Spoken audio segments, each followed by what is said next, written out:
জীবনটা হচ্ছে এমনই, আপনি কাকে দিয়ে কিভাবে পরিচালনা করবেন। এখানে দেখেন 3টা মাউস রয়েছে, একটা কিবোর্ড রয়েছে।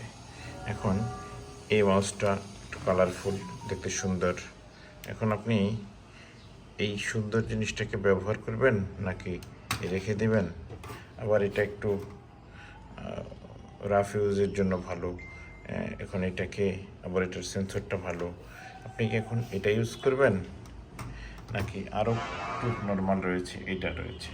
এখন এটা আবার ধরতে একটু মজা, তাই আপনি কোনটা ইউজ করবেন, কোনটাকে ব্যবহার করবেন, আপনার সিদ্ধান্ত আপনার। কারণ জীবনটা আপনার এবং পরিচালনার দায়িত্ব আপনার। আপনি কাকে দিয়ে কিভাবে পরিচালনা করবেন সেই সিদ্ধান্তটা আপনাকেই নিতে হবে।